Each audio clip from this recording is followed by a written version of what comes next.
Hello students, हम लोग chapter पढ़े प्रायिकता यानी प्रोबेबिलिटी। पिछले वीडियो में हमने यौगिक घटना के बारे में देखा था। मैंने बताया था यौगिक घटना यानी कंपाउंड इवेंट्स। कंपाउंड इवेंट्स तो हम लोग जानते हैं यौगिक घटना कैसी घटना को कहते हैं कि दो या दो से अधिक घटनाएं जब एक साथ होती है तो उनका एक साथ होना क्या कहलाता है? यौगिक घटना कहलाता है। तो हम लोग लिख सकते हैं कि जब दो या दो से अधिक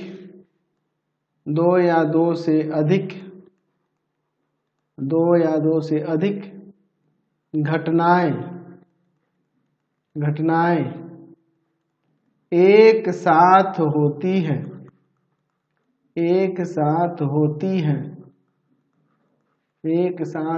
हैं तो उनका एक साथ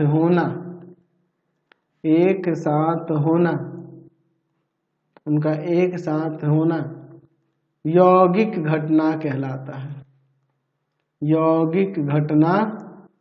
है। कंपाउंड इवेंट कहलाता है। ठीक है, जैसे हम लोग कहते हैं कि एक थैले में दो प्रकार की गेंदें हैं, एक लाल रंग की और दूसरी काले रंग की है। तो अगर हम लोग इसमें कहते हैं कि दो गेंद निकालते हैं और एक निकलता है लाल और एक निकलता है काला, तो यहाँ पे दो घटनाएं एक साथ हो रही है। इस तरह की घटना को हम लोग क्या कहेंगे? यौगिक घटना कहेंगे। यौगिक घटनाएं दो प्रकार की होती है। यौगिक घटनाएं क्या होती हैं? दो प्रकार की होती है। पहला होती है स्वतंत्र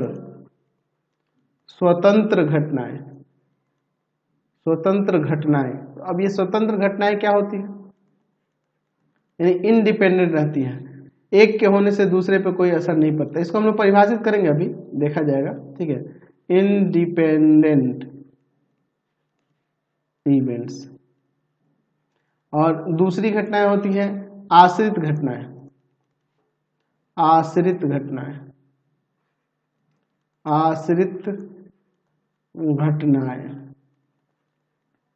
यानी डिपेंडेंट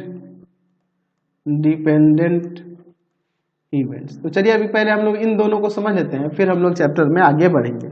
चलिए तो पहले देखते हैं स्वतंत्र घटनाएं क्या होती हैं।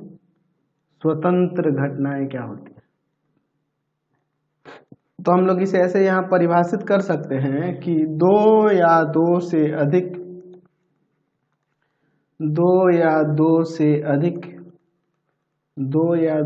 अधिक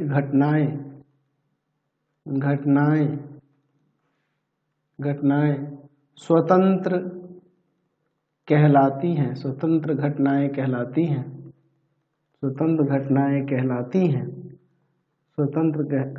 कहलाती हैं यदि इनमें से किसी घटना के घटित होने या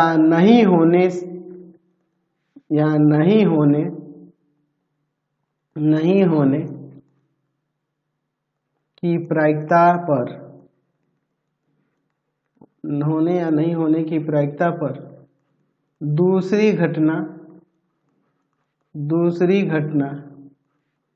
या घटनाओं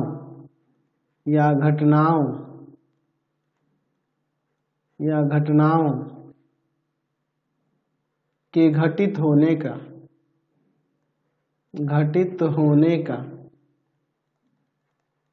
का कोई प्रभाव नहीं पड़ता है। तो उसे हम लोग क्या कहेंगे? स्वतंत्र घटना। यानी जैसे मान लो मैं एक सिक्का उछालता हूँ, कह रहा हूँ कि हेड आ रहा, तो हेड आने की प्रायिकता 1/2 हो जाएगी। फिर अब मैं पहली बार जब उछाला तो यहाँ हेड आ गया। अब दूसरी बार फिर से उछालता हूँ, दूसरी बार हेड आ, तो फिर कहूँगा कि दूसरी बार हेड आने की क्या प्रायिकता है? तो दूसरा बार भी हेड आने की प्रायिकता 1/2 ही होगी। तो ये आपकी स्वतंत्र घटनाएं हो जाएंगी, क्योंकि एक घटित होने से दूसरे पे कोई असर नहीं पड़ा। अच्छा, दूसरा एग्जांपल देखिए। मान लीजिए आपने एक ताश की गड्डी ली 52 पत्तों की, मैं क्या कह रहा हूं कि मैं कह रहा हूं कि इक्का प्राप्त होने की प्रायिकता, तो 4/52 हो जाएगी, यानी काटेंगे तो 1/13। ठीक है। अच्छा, फिर मैं जो कार निकाला, इक्का प्राप्त किया, फिर उसको उसी ताश के 52 गड्डियों में ही रख दिया, है ना, उसी में रख दिया है, ताश के पत्तों के साथ ही रख दिया है, अलग नहीं किया है। फिर से मैं कह रहा हूँ इक्का की प्रायिकता क्या होगी, तो 4/52 ही हो जाएगी, यानी 1/13 ही आ जाएगा। ठीक है। तो इससे एक दूसरे पर असर नहीं पड़ रहा है, एक के होने से दूसरे पे कोई असर नहीं पड़ रहा, तो ऐसी घटनाओं को स्वतंत्र घटनाएं यानी कि इंडिपेंडेंट कहते हैं, इंडिपेंडेंट इवेंट कहते हैं। समझ में आ गया इंडिपेंडेंट इवेंट क्या होता है, यानी कि एक के घटित होने से दूसरी घटना या घटनाओं पर कोई फर्क ना पड़े, कोई प्रभाव ना पड़े, तो वैसी घटनाओं को स्वतंत्र घटनाएं कहते हैं। इसी के विपरीत आश्रित घटनाएं हो जाएगी, चलिए उसको देख लेते हैं। चलिए, तो अब यहाँ पे देखते हैं आश्रित घटनाएं। आश्रित या परतंत्र भी कह सकते हैं, परतंत्र घटनाएं क्या होती हैं, यानी डिपेंडेंट इवेंट क्या होता है, डिपेंडेंट इवेंट्स। तो इसे हम लोग ऐसे यहाँ परिभाषित कर सकते हैं, इसी का उल्टा कि दो या दो से अधिक घटनाएं, दो या दो से अधिक घटनाएं, आश्रित घटनाएं कहलाती हैं,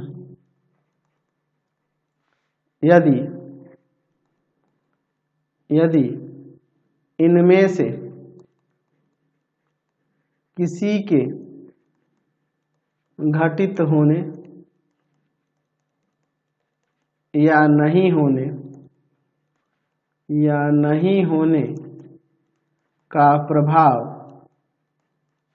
दूसरी घटना या घटनाओं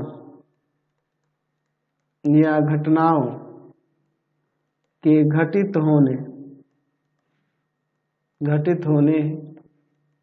घटित होने की प्रायिकता पर पड़ता है, होने की प्रायिकता पर पड़ता है। ठीक है। जैसे वही ताश की है ना, 52 पत्तों वाली गड्डी लिया, मैंने कहा इक्का की प्रायिकता, वही 4/52 कह दिए, कट गया, 1/13 आ गया। अब मैं क्या करूँ, जो ताश का इक्का एक पत्ता इक्का निकाला है, तो उस पत्ती को मैं अलग कर देता हूँ, उसकी गड्डी के साथ नहीं रखता हूँ। अब हमारे पास 51 पत्ते हो गए, अब फिर मैं कहूँगा इक्का की प्रायिकता, तो इस बार इक्का 3 ही था, तो 3 और बट्टा में 51 पत्ते हो जाएंगे, है ना जी, है कि नहीं।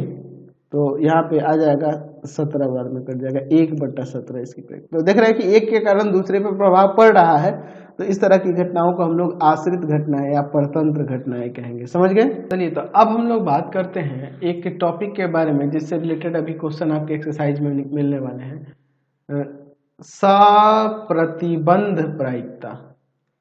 सप्रतिबंध, या एक और नाम से हम लोग इसे जानते हैं प्रतिबंधी,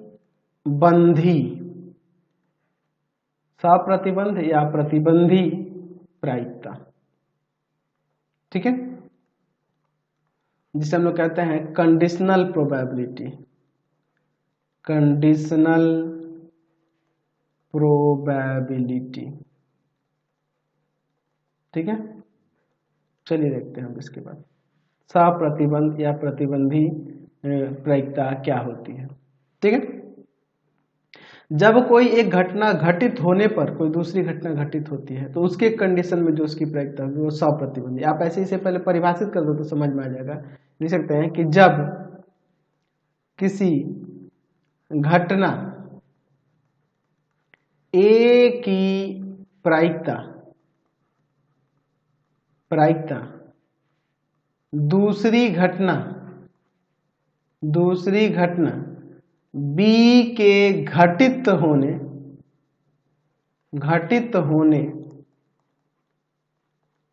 पर निर्भर करती है,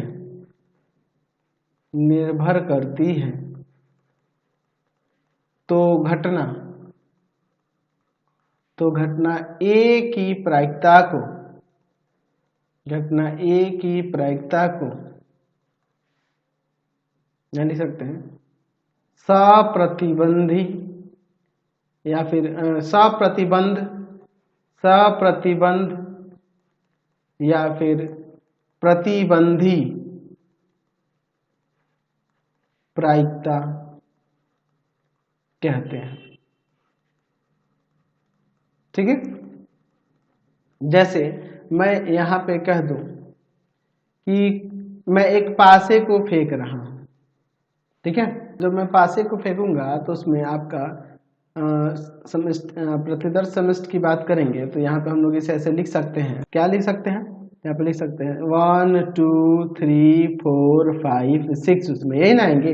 अच्छा, मैं यहाँ पर एक घटना लिख रहा हूँ, यहाँ पे कह रहा हूँ ये जो घटना है 4 से बड़ी संख्या कोई आ रही है इसके लिए, तो 4 से बड़ी संख्या इसमें 5 और 6 है। अच्छा, और बी एक दूसरी घटना है जो कह रहा है कि एक विषम संख्या प्राप्त हो रही है, तो 1 3 5 इसमें विषम है।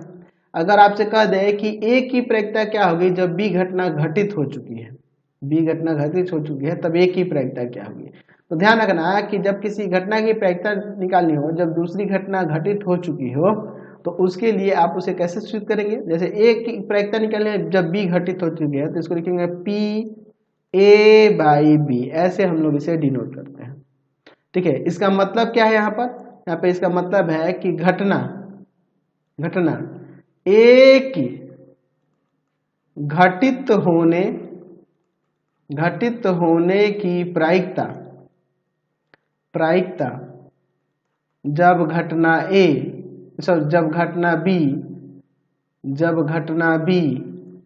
जब घटना बी पहले घटित हो चुकी है, ठीक है। तो ये ध्यान रखना, अगर P E बाई एफ कहीं दिया हुआ है, P E बाई एफ कहीं दिया हुआ है तो हमें E के घटित होने की प्रायिकता निकालना है जब F घटित हो चुका है, समझ गए ना। चलिए, तो यहाँ पे आप समझिए, अगर आपको यहाँ पे P A बाई बी निकालना है मतलब कि A के घटित होने की प्रायिकता जब B घटित हो चुका है, ठीक है। अच्छा, हम लोग ए क्या देखे थे, 4 से बड़ी एक संख्या होना, 4 से एक बड़ी संख्या होना, और बी क्या देखे थे, एक विषम संख्या ना, यानी कि हमें निकालना है, यहाँ पे निकालना है, इसका मतलब क्या हुआ कि 4 से बड़ी संख्या आने की प्रायिकता, ए बाई बी का मतलब नहीं होगा 4 से बड़ी संख्या एक आने की प्रायिकता जब एक विषम संख्या आ चुका है, जब एक विषम संख्या आ चुका है, यानी कि हमें 4 से बड़ी संख्या आने की प्रायिकता निकालनी है जबकि एक विषम संख्या आ चुका है। तो 4 से बड़ी संख्या में विषम संख्याएं कितनी होंगी, एगो विषम संख्या है, और टोटल आपके जो यहाँ पे विषम संख्या की बात करें तो 1 3 5 यही ना 3 गो यहाँ पे हो रही है, तो 1/3 इसकी प्रायिकता। इससे रिलेटेड हम लोग फॉर्मूला देखेंगे, लेकिन यहाँ से आपको ये क्लियर हो गया।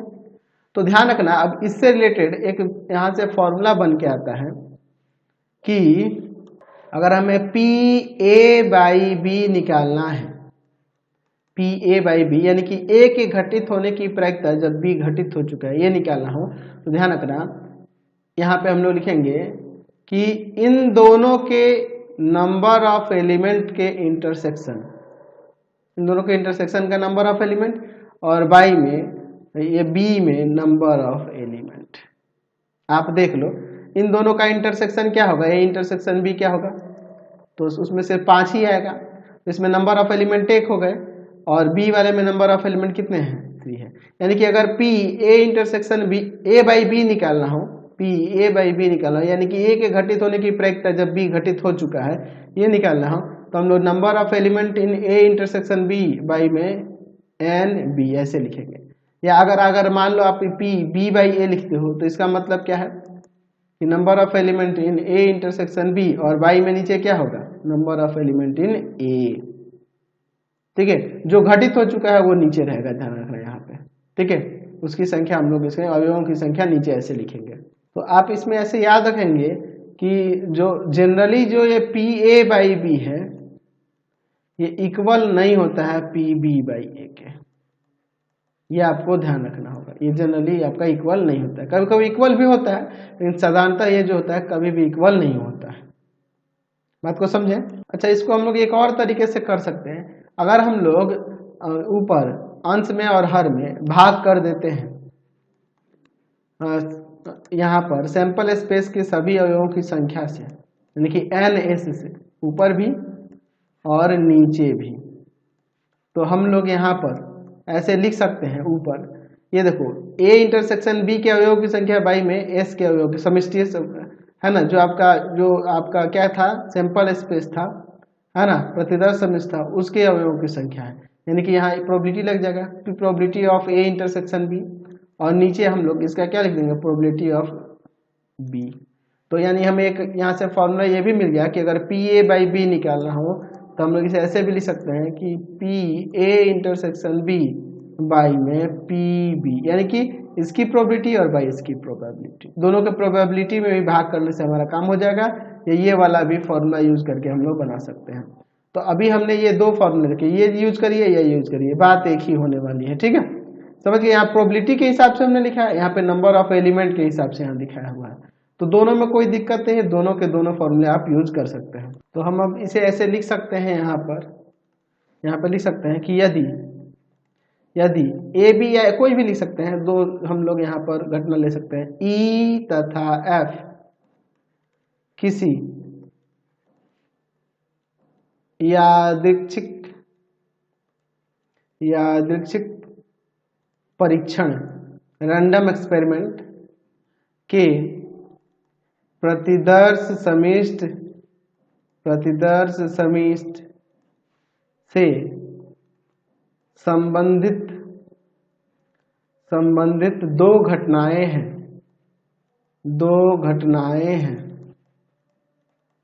तो F के घटित होने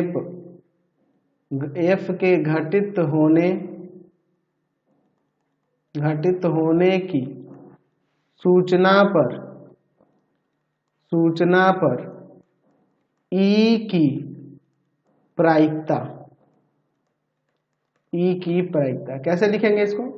तो probability of E by F equal to में probability of E intersection F by में PF, और इसमें ध्यान रखना होता है यहाँ पे जो PF not equal to 0, denominator में कभी भी 0 नहीं होगा, ये तो हमें पता है ना जी। चलिए समझ गए। चलिए अब हम लोग एक देखते हैं परस्पर अपवर्जी घटनाएं के बारे में। हम लोग पिछले वीडियो में देखे थे। हम लोग यहाँ पे ऐसे ले लें कि यदि A तथा B दो परस्पर अपवर्जी घटनाएं हैं, तो ध्यान रखना कि इनके यूनियन का प्रोबेबिलिटी जो होगा वह PA प्लस PB के बराबर होता है। ये आप ध्यान रखेंगे, क्योंकि जो परस्पर अपवर्जी घटनाएं होंगी उसमें अगर A इंटरसेक्शन B की बात करेंगे तो वो 5 होता है, उसमें कोई भी अवयव नहीं है। यानी कहने का मतलब इसकी प्रोबेबिलिटी क्या होगी, A इंटरसेक्शन B के लिए प्रोबेबिलिटी क्या होगी, वह 0 हो जाएगी। तो प्रायिकता 0 हो जाएगी, परस्पर भी अपवर्जी होंगे तो है ना, A इंटरसेक्शन B की प्रायिकता क्या हो जाएगी, 0 हो जाएगी। तो इसलिए चूंकि हम लोग जानते हैं कि P A union B equal to में हो जाएगा PA प्लस में PB माइनस का P A इंटरसेक्शन B।